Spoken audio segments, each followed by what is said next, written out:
राधे राधे दोस्तों, आज हम आपको सुनाएंगे एक देवर भाभी की कहानी। भाभी अपने देवर से इसलिए डरने लगी कहीं उसके अतीत को उसका देवर उसके पति से ना बता दे। दोस्तों, अगर आप हमारे चैनल पर नए हैं तो प्लीज हमारे चैनल को सब्सक्राइब करें, वीडियो को लाइक करें और शेयर करें। मेरा नाम शिवानी है और मेरी उम्र 24 साल है। मेरे पति दूसरे शहर जा रहे थे। जब उन्होंने खासकर मुझे बोला कि मेरे छोटे भाई का ख्याल रखना, वो सिर्फ 12 साल का था, तो मैं मान गई। जब मैं उसे रोज स्कूल छोड़ने जाती और लेने भी आती थी तो रात को वह मेरे ही कमरे में सोता। जब एक दिन मेरी मुलाकात उसके सर से हुई तो मैं यह देखकर डर गई कि वो मेरा पुराना आशिक था। मैं घर वापस तो आ गई, लेकिन यह बात मेरे देवर को पता चल गई और वो अब मुझे बार बार ब्लैकमेल करता कि वो भाई को सब बता देगा अगर मैंने उसकी एक शर्त पूरी नहीं की। तो मैं समझी कि वो मुझसे पैसे मांगेगा या फिर कोई चीज, लेकिन मेरी जान निकल गई जब उसने मुझसे कहा, मेरी शादी को अभी 4था महीना हुआ था। जिंदगी बहुत ज्यादा हंसी खुशी गुजर रही थी। मेरे घर में सिर्फ 3 ही लोग थे, मेरा पति और मेरा देवर और मैं। एक दिन मेरे पति को जॉब के सिलसिले से बाहर दूसरे शहर जाना पड़ा और वो मुझे कहकर गए थे मेरे भाई का ख्याल रखना। और मैंने अपनी मोहब्बत का इम्तिहान दिया और मैं अपने देवर का बहुत ख्याल रखती थी क्योंकि वो बच्चा था और मुझे शुरू से बच्चों से बहुत ज्यादा मोहब्बत थी। मैं उसे खुद ही स्कूल छोड़कर आती और फिर छुट्टी के वक्त खुद ही उसे लेकर आती। स्कूल मेरे घर से ज्यादा दूर नहीं था, मुझे आने और जाने में बस 20 मिनट लगते थे। लेकिन मैं इस बात से हैरान थी कि ये बड़ा हो रहा है, लेकिन मेरे पति को ना जाने क्या परेशानी थी। वो तो यह बात समझते ही नहीं थे कि मेरा भाई अब बड़ा हो गया है, उसे खुद अपना ख्याल रखना चाहिए। कभी कभी तो मुझे ऐसा लगता था कि उन्हें किसी से कोई खतरा है, तभी वो भाई को ऐसे छुपा छुपा कर रखते हैं। लेकिन मैंने इस बात पर कोई ज्यादा बहस नहीं की थी। और फिर मैंने अपने पति का ख्याल रखते हुए मैंने अपने देवर का ख्याल भी ऐसे ही रखना शुरू कर दिया जैसे मेरे पति रखते हैं, जैसे वो कोई छोटा बच्चा है। मैं जब एक दिन उसे स्कूल छोड़ने गई तो कोई स्मार्ट सा इंसान अंदर स्कूल के जा रहा था। उसे देखकर तो मेरे पैरों तले जमीन निकल गई क्योंकि वो कोई और नहीं, वो तो मेरा पुराना आशिक था। लेकिन ऐसे कैसे हो सकता है? ये यहाँ कैसे? ये तो मर चुका था कुछ साल पहले। फिर यह यहाँ कैसे, वो भी जिंदा और सही सलामत मेरे सामने कैसे खड़ा है? मैं तो बहुत ज्यादा शॉक हो गई थी। यह सब कैसे हो गया? मैंने तो कभी सोचा भी नहीं था मेरी और उसकी मुलाकात यहाँ पर यूं ऐसे बीच रास्ते में हो जाएगी। जिंदगी के ऐसे मोड़ पर वो मेरे सामने ऐसे आ सकता है, वो मुझे इस तरह से कैसे मिल सकता है? नहीं नहीं, ऐसा नहीं हो सकता, बिल्कुल भी नहीं हो सकता। वो तो एक हादसे में इस दुनिया से, मुझसे और इससे आगे कुछ सोचा ही नहीं गया। और मैं अपने देवर मतलब अमन को लेकर जो अपने घर आ गई। और जब मैं घर आई तो मेरे पसीने छूटे हुए थे। अमन मेरे पास आया और आकर पूछने लगा कि भाभी, तुम्हें क्या हुआ है? जब मुझसे पूछ रहा था तो उसके चेहरे पर हल्की सी मुस्कुराहट थी। मैंने जल्दी से अपना चेहरा नीचे कर लिया ताकि उसे मेरा राज पता ना चल जाए, और वो अभी तक मेरे पास ही खड़ा था। अमन ने मुझे पानी दिया। मैंने उसके हाथ से पानी का गिलास ले लिया, लेकिन जैसे ही मेरी नजर उसके चेहरे पर पड़ी तो मेरे हाथ से पानी का गिलास दूर जाकर गिरा, क्योंकि अमन के देखने का अंदाज बिल्कुल भी ऐसा नहीं था कि मैं यह समझूं कि यह कोई 12 साल का लड़का है। वो तो बहुत ही ज्यादा प्यासी नजरों से मुझे देख रहा था। मैं इतनी ज्यादा बेचैन हो गई थी कि मैंने उसका हाथ बाजू से पकड़कर उसे कमरे से बाहर निकाल दिया और अपने कमरे की कुंडी लगा दी। मैं जब बेड पर बैठी हुई थी तो मेरा सारा जिस्म बहुत बुरी तरह से कांप रहा था। मेरे लिए ये बात बर्दाश्त से बाहर थी कि मैं एक 12 साल के लड़के से इस कदर डर गई हूँ। लेकिन मैं क्यों डर रही हूँ? मैंने अपने दिल में खुद ही सोचा कि मैं क्यों डरूं?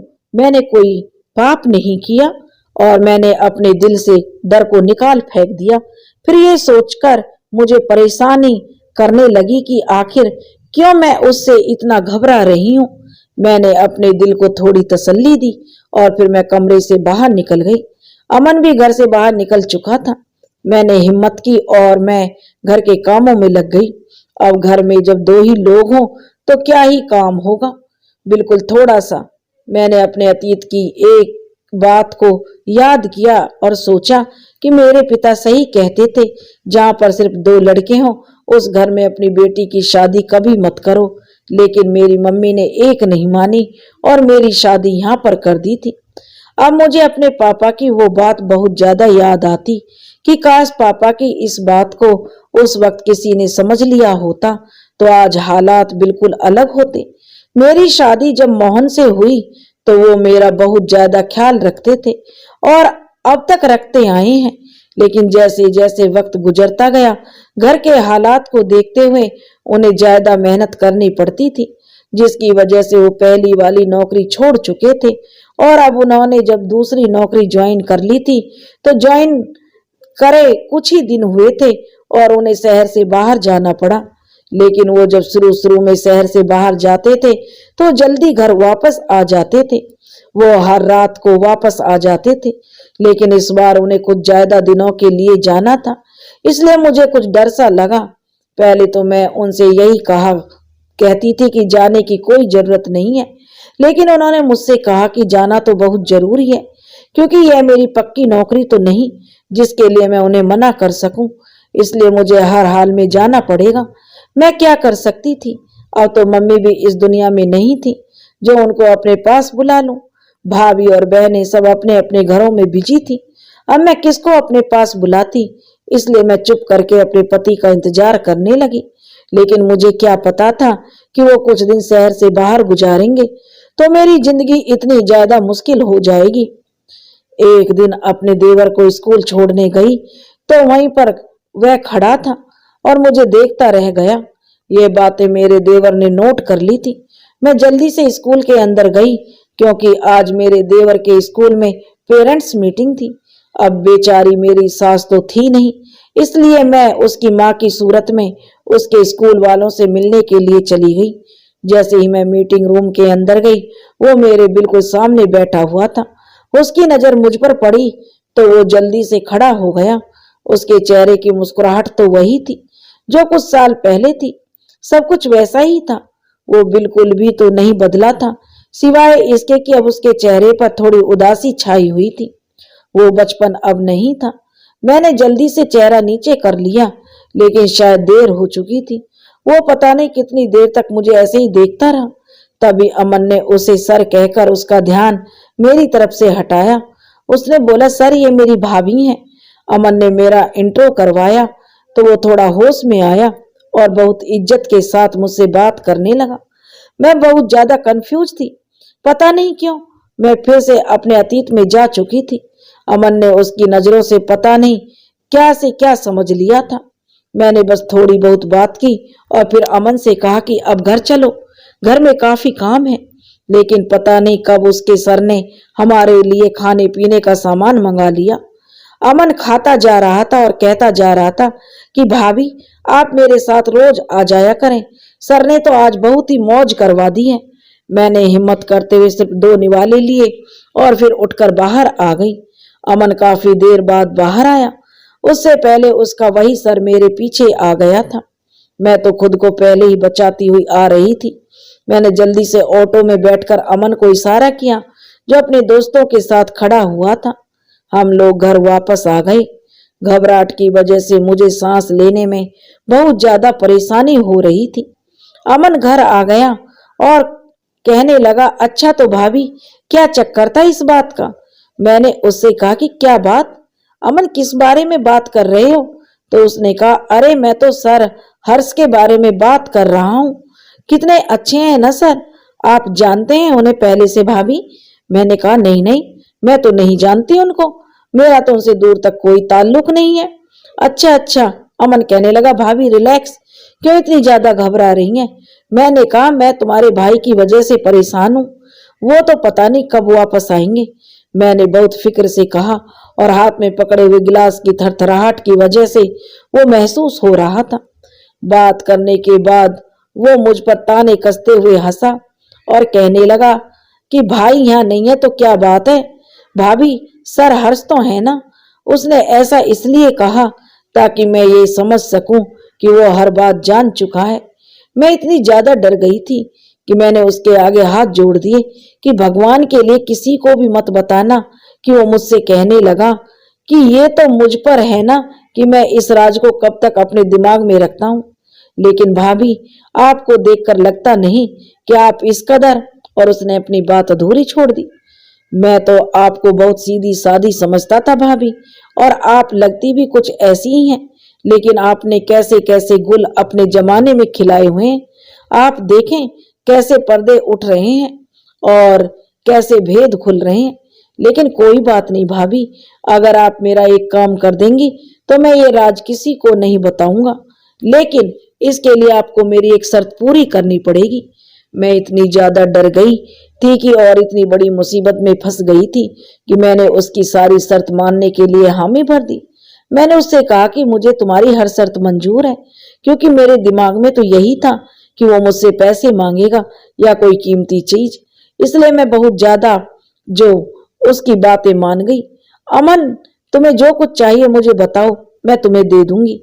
मेरे इन जुड़े हुए हाथों की तरफ देखो, भगवान के लिए किसी को कुछ नहीं बताना। अमन ने कहा, जी मैं किसी को कुछ नहीं बताऊंगा भाभी, लेकिन इस शर्त को पूरा होने के बाद, और वो शर्त मैं आपको परसों ही बताऊंगा। मैंने कहा, आज ही बता दो अमन, क्योंकि मैं नहीं चाहती इस काम में और ज्यादा देर हो। अमन बोला, अरे भाभी, मैं आज बहुत जरूरी काम से बाहर जा रहा हूँ, परसों तुम्हें जरूर बता दूंगा, या कल, आप इतनी बेचैन ना हो। यह कहकर अमन बाहर चला गया और मुझे पूरी रात के लिए टेंशन में छोड़ गया।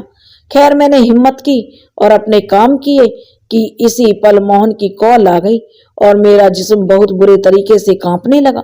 मुझे लगा शायद अमन ने जो मोहन को सब कुछ बता दिया है। बहुत देर रिंग बजने के बाद मैंने उसकी कॉल नहीं उठाई और वो बोल बोल कर खुद ही बंद हो गया।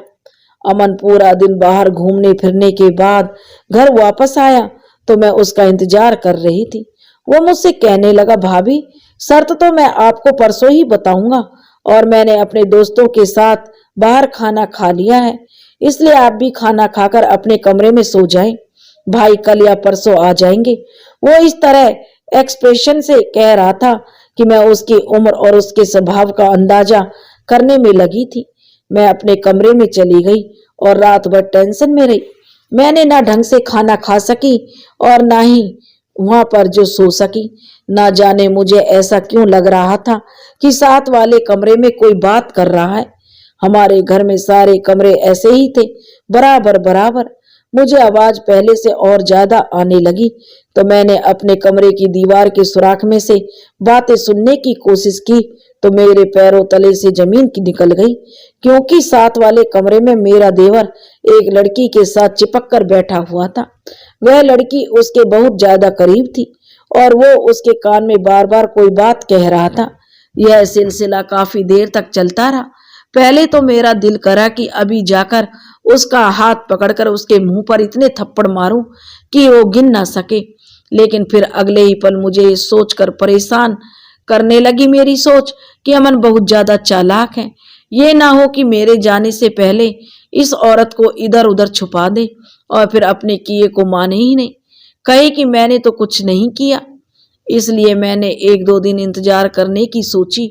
मैंने इसे अगर दोबारा इस हालत में देखा तो फिर मैं इसे कभी माफ नहीं करूंगी। खैर, बहुत ही मुश्किल से यह रात गुजरी। कल गुड फ्राइडे था, इसलिए उसके स्कूल नहीं जाना था। उसके स्कूल की छुट्टी थी, इसलिए मैं भी बेफिक्र होकर सोई रही। लेकिन जैसे ही मुझे याद आया तो मैं जल्दी से उठी और जाकर अमन को जगाया। वो एकदम हड़बड़ा के उठ गया और कहने लगा कि भाभी, कम से कम छुट्टी वाले दिन तो मुझे आराम से सोने दिया करो। वो मैंने कह रही थी, मैंने उससे कहा कि मैं गरम गरम नाश्ता बनाने जा रही हूँ, तुम भी खा लो। वो मेरे चेहरे की तरफ देखने लगा। फिर वो मुझसे बिना कुछ कहे ही मेरे पीछे पीछे किचन में आ गया। वहां एक स्टूल पर बैठा और साथ ही जम्भाई के ऊपर जम्भाइयां लेने लगा। मैंने उससे कहा, क्या बात है अमन, रात भर सोए नहीं क्या? मैंने तो एक नॉर्मल सी बात कही थी, लेकिन वो मेरी बात का गलत मतलब ले गया और कहने लगा कि भाभी, रात को जागना तो आपका काम है, किसी की यादों में। मैं भला मासूम सा बच्चा क्या करूंगा रात को जागकर। मैं उसकी इस बात पर बहुत ज्यादा शर्मिंदा हो गई और फिर और कोई बात नहीं कर सकी। वो बहुत मजे से नाश्ता करने लगा और जब पेट भर गया तो मुझसे कहने लगा कि भाभी, मेरी बात सुनो, आप यूं ही ना डर जाया करें, बहुत अच्छी हैं आप, और आप मेरी शर्त सुन लीजिए। मैं एक ही शर्त पर भाई को ये बात नहीं बताऊंगा। अगर आप मेरी ये बात मान लेंगी। और इसके बाद अमन ने मुझसे जो कुछ भी कहा वो सुनने की हिम्मत मैं कहां से लाई। मैंने किस तरह से वो बात सुनी और किस तरह से वो बात सही, यह तो मेरा भगवान ही जानता है। वो तो मेरे साथ। मैंने कहा, अमन, आखिर तुम्हें शर्म क्यों नहीं आई? यह बात कहते हुए आंखों में आंसू तेजी से बह रहे थे। मैं लगातार उसको देखे जा रही थी। अभी शायद यह अपनी कही बात पर शर्मिंदा हो जाए, यह समझने के काबिल हो जाए कि ये मेरी भाभी ही नहीं, मेरी माँ समान है। मैंने उससे माँ जैसा भी सलूक किया है, लेकिन कभी देवर भी भाभी माँ जैसे रिश्तों को समझ सकते हैं क्या? वो कभी नहीं समझते। इसलिए इस घटिया इंसान ने इतनी कम उम्र में इतनी घटिया बात कह दी थी। मैंने उससे कहा, तुम्हें अंदाजा भी है अमन कि तुम क्या कह रहे हो? उसने कहा कि हाँ भाभी, मुझे अंदाजा है कि मैं क्या कह रहा हूँ। मैं वही कह रहा हूँ जो आप सुन रही हैं। अगर आपने मेरी बात पर गौर नहीं किया तो आप इसकी जिम्मेदार खुद होंगी। ये तो बिल्कुल वही बात हुई, आगे कुआं पीछे खाई।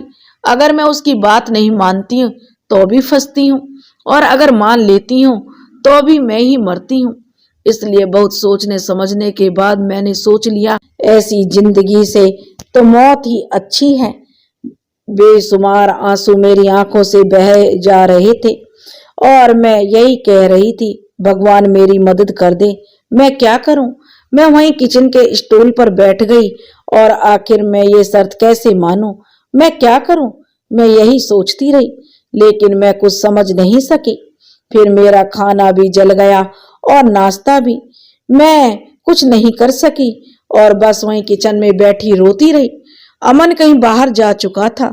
मेरे दिल से इसके लिए नफरत ही निकल रही थी। यह इतना सा लड़का मेरे दिन रात का चैन सुकून का कितना बड़ा दुश्मन बन चुका था। भगवान इसे अकल दे दे। अभी इसे बाहर गए हुए कुछ ही देर हुई थी कि वो वापस आ गया और वापस आकर कहने लगा कि भाभी, आपने क्या सोचा है? मैंने कहा, अमन, यह सब तुम क्या कर रहे हो? किस बात का बदला तुम मुझसे ले रहे हो? अमन बोला, भाभी जी, आखिर किस बात का बदला मुझे तुमसे लेना है? आप तो मेरी माँ जैसी हैं, और फिर भला अपनी माँ को कौन तंग करता है? इसकी एक एक बात से शैतानियां झलक रही थी। मेरा दिल चाह रहा था कि मैं इसका मुंह नोच कर रख दूं, इसको इसके जो गालों पर इतने थप्पड़ बजाऊं कि इसे सब होश आ जाए। कहने लगा, भाभी जी, फिर आज रात को तैयार रहना, मैं आपका इंतजार करूंगा। भगवान, मुझे किस गुनाह की सजा मिल रही है? मैं तो दुआ ही कर रही थी कि भगवान दिन और बढ़ा दे और बड़ा कर दे, रात कभी ना हो। इसलिए इस रात को ने तो मेरे मुंह पर काली की मल देनी थी। इसलिए इस कलंक की स्याही से कुछ नहीं तो मेरे दिन के उजाले पर अंधेरा छा जाएगा। मैं चुपचाप बैठी रही। मैंने देखा दिन ढलने लगा है, मतलब कि रात होने में कुछ ही देर बाकी है, मतलब कि मुझे मौत आने में कुछ ही देर बाकी है। देखते ही देखते रात के 9 बज गए। मैं खाना बनाने लगी और खाना बनाकर मैं नहा धोकर भगवान से प्रार्थना करने लगी। मैं अभी प्रार्थना करने खड़ी हुई थी कि दरवाजे पर जोर जोर से दस्तक होने लगी। इसलिए मैंने दरवाजे पर होने वाली दस्तक की परवाह किए बिना ही पूजा को चालू रखा। दस्तक अब तक हो रही थी, लेकिन मैं इस पाप से बचने के लिए भगवान के सामने खड़े रहना चाहती थी। अब दरवाजे पर होने वाली दस्तक रुक चुकी थी और मैं पूजा भी पूरी कर चुकी थी। तभी मुझे बाहर वाला दरवाजा खुलने की आवाज आई। मैं तेजी से उठी और मैंने अपने कमरे की कुंडी लगा दी। दरवाजे पर अमन ही था उसके पास घर की डुप्लीकेट चाबी होती थी, इसलिए वो घर में आ चुका था। उसने मेरे दरवाजे को खूब खटखटाया, लेकिन मैंने दरवाजा नहीं खोला। बस उसकी आवाज आई कि भाभी, आप अपने लिए खुद मुसीबत इकट्ठा कर रही हैं, आपको अपना खुद ख्याल नहीं है तो कोई आपका ख्याल किस तरह से करेगा। वो काफी देर तक दरवाजे पर खड़ा होकर बोल बोल कर चला गया, लेकिन मैंने भी सोच लिया था कि आज की रात मैं दरवाजा नहीं खोलूंगी, फिर चाहे कुछ भी हो जाए देख लूंगी। पूरी रात मैंने शगुन से सोकर गुजारी और फिर सुबह उठते ही मैं किचन में लग गई और मैंने अमन से कहा कि आज से तुम खुद ही स्कूल चले जाया करो, क्योंकि मुझे बहुत सारे काम होते हैं। वो मेरे मुंह की तरफ देख रहा था।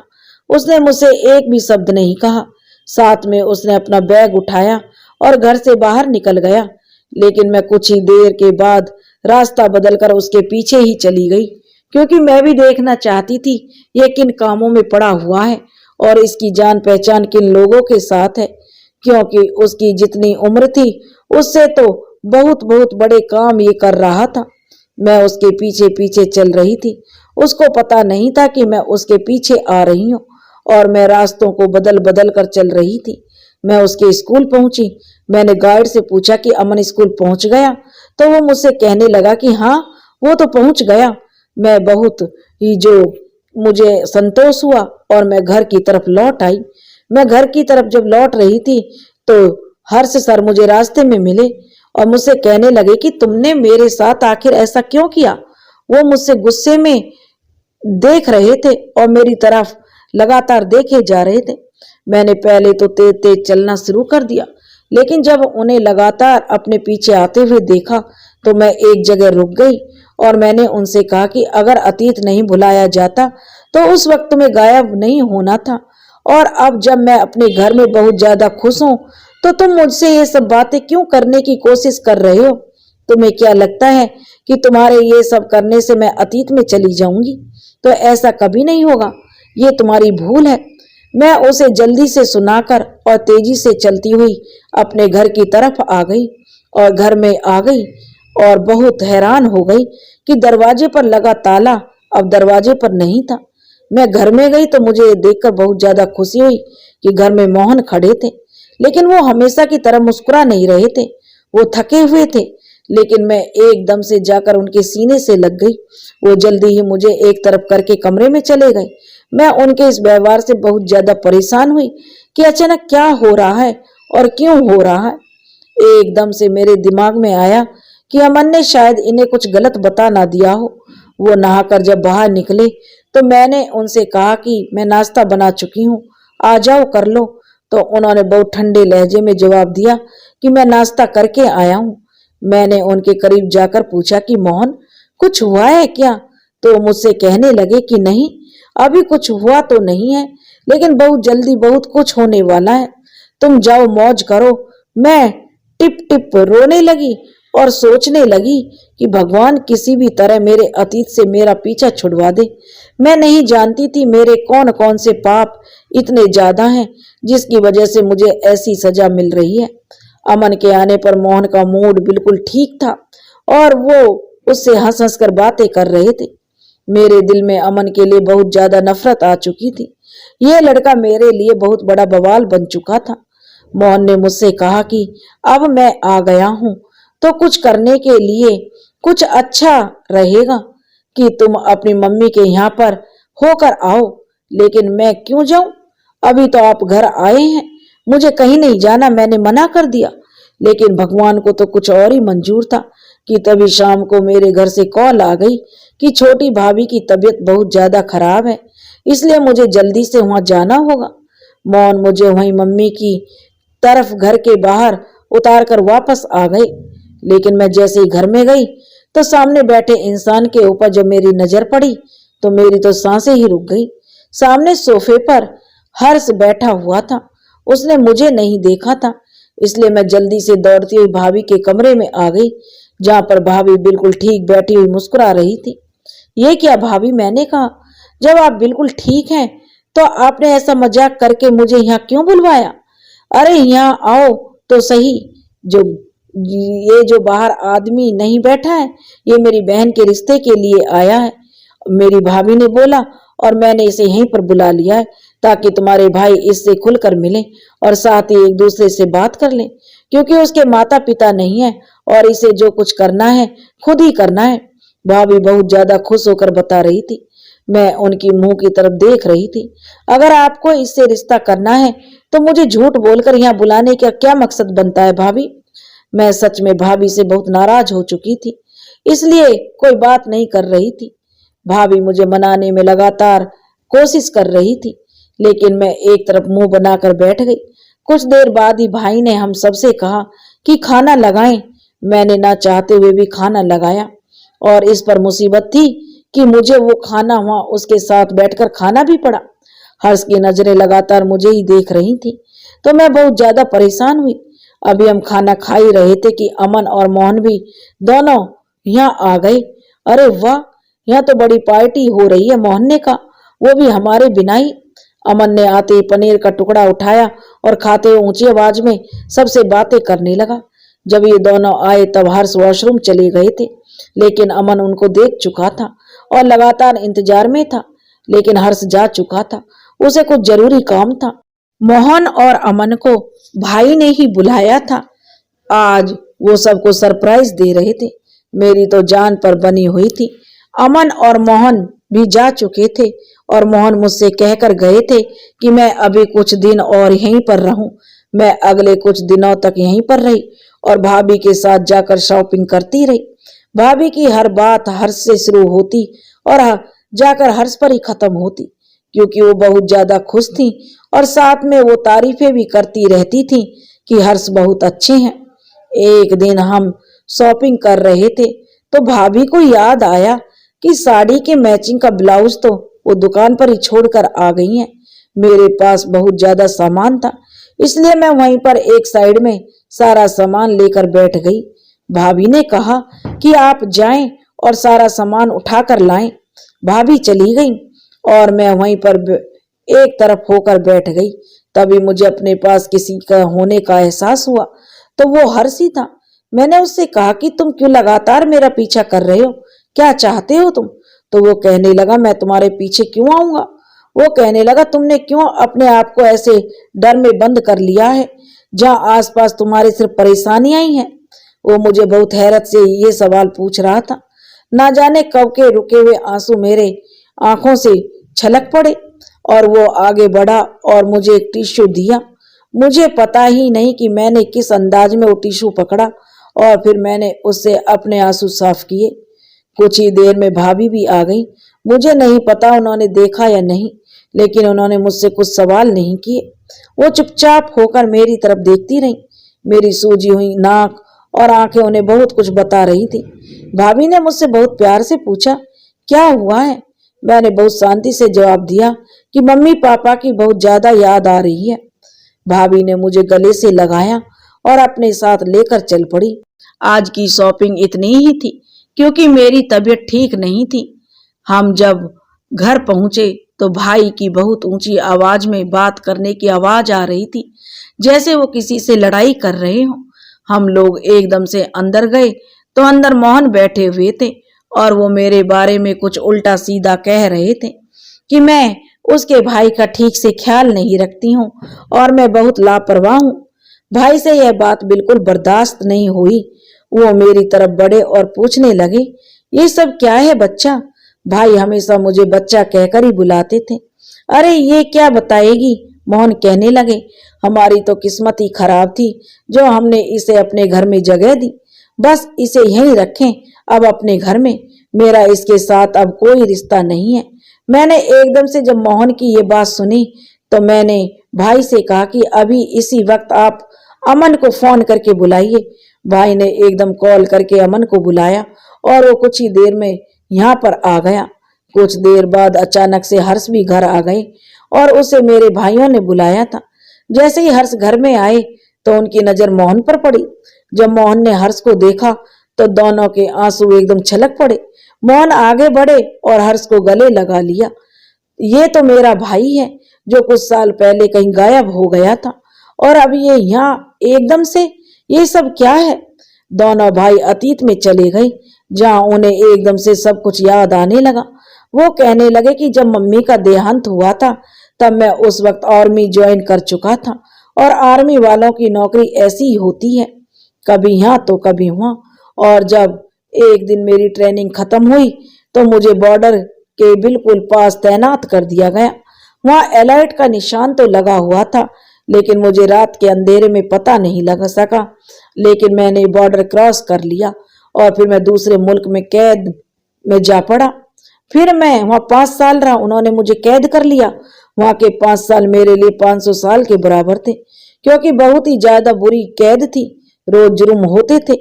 फिर मैंने अपनी चैन उतारकर एक दोस्त को दी, और अगर मैं यहाँ मर गया तो ये चैन मेरे देश मेरे पापा के पास पहुंचा दे। और मुश्किल ये हुई, मुझसे पहले ही मेरे पापा भी मर गए, और बस अखबार में उनके मरने की खबर दे दी गई। उसमें उसकी चैन को बहुत जूम करके दिखाया गया। मेरे घर वालों ने जब ये खबर पढ़ी तो रो पीट कर मुझ पर सब्र करके बैठे गए। हमारे चाचा और ताऊ तो बहुत खुश थे कि चलो एक बेटा तो गया, अब सारी जायदाद के वारिस हम सब खुद ही होंगे। इसलिए वह मेरा एकदम से उन सब के सामने आ जाना खतरे से खाली नहीं था, इसलिए मैं किसी के सामने नहीं आया। लेकिन मेरे पापा ने वहीं बॉर्डर के पास ही डेरा लगा दिया था, क्योंकि वो समझते थे कि मैं जिंदा हूं, और एक दिन उनकी दुआओं ने मुझे जिंदा रखा। उनकी कैद से जब मैं निकला तो मेरे पिता वहीं बॉर्डर के पास एक झुग्गी में रहते थे। उनका हुलिया अभी तक ऐसा ही था कि मैं इतने टाइम बाद उनको एक नजर में पहचान सकता था। जब वो मेरे पास आए तो मैं उनको अपने साथ ही घर लेकर आ गया। अब इतने साल जेल में रहने के बाद और इतना जुल्म सहने के बाद कुछ तो असर होता ही ना। मैं अपने घर का पता पूरे तरीके से भूल चुका था, और पापा की भी बुढ़ापे की वजह से और सदमे की वजह से याददाश्त कम हो गई थी। फिर भी मैं भटकते हुए वापस अपने शहर में आ चुका था, जहां मैंने एक स्कूल में पढ़ाना शुरू कर दिया। वहां मैंने एक दिन अमन को देखा, क्योंकि ये मेरे कैद के दौरान बहुत ज्यादा छोटा था, लेकिन इसके गाल पर यह लाल निशान इसकी निशानी बन गया था, और मैंने इसको पहचान लिया। और फिर मैंने इससे जो खूब दोस्ती की, मैंने इसे सब कुछ बता दिया। इसने मुझसे कहा कि ये मुझे हर सूरत में अपने साथ घर लेकर जाएगा। फिर एक दिन मैंने भाभी को देखा तो मुझे कॉलेज का वक्त याद आ गया, जब हम एक दूसरे को पसंद करते थे। अमन कहने लगा कि यही आपको अपने साथ घर लेकर जा सकती हैं, और फिर मैंने इससे मेल मिलाप बढ़ाने की कोशिश की, लेकिन पुरानी बातों की वजह से इस औरत ने मुझे जरा भी भाव नहीं दिया, बल्कि इसने हमेशा ही मुझसे बहुत सख्त और तंग लहजे में बात की। और फिर इसने अमन की भी कोई बात नहीं मानी। पापा जी मेरे साथ ही हैं। एकदम से पिछले कमरे से बहुत ही ज्यादा बूढ़े आदमी निकले, और आते ही अपने तीनों बेटों को जो उन्हें गले से लगा लिया। अब हम सब बहुत ही ज्यादा खुश थे, लेकिन अमन की खुशी तो दोगुनी थी, क्योंकि वो सबसे छोटा होने की वजह से सबसे ज्यादा अपने माता पिता को मिस करता था। लेकिन उसे माँ तो नहीं मिल सकती थी, लेकिन इतने सालों के बाद उसके पापा उसे मिल गए थे। फिर अमन ने अकेले में मुझसे बोला, भाभी प्लीज मुझे भी आप माफ कर दो, मैंने भी आपको बहुत तंग किया। मैं तो आपको साथ सिर्फ मजे ले रहा था और आपको डरा रहा था। मुझे पता चल गया था उस रात आपने मुझे उस लड़की के साथ देख लिया था। मैं डर गया था कहीं आप मेरे बारे में सारी बातें भैया को न बता दें। मैं आपकी दिल से इज्जत करता हूँ और आप मेरी माँ समान हैं। फिर मैंने भी अमन से माफी मांगी कि मैंने भी तुम्हारे बारे में ना जाने क्या क्या गलत सोच लिया। हम दोनों ने एक दूसरे को माफ कर दिया। अब हम सबके चेहरे खिले हुए थे, हम बहुत ही ज्यादा खुश थे। मोहन ने सबके सामने मुझसे माफी मांगी और मैंने उनको दिल से माफ कर दिया था। तो दोस्तों, इस कहानी के बारे में आपकी क्या राय है, कमेंट्स करके जरूर बताना। दोस्तों, अगर आपको हमारी कहानी पसंद आई हो तो प्लीज हमारे चैनल को सब्सक्राइब करें, वीडियो को लाइक करें और शेयर करें। राधे राधे।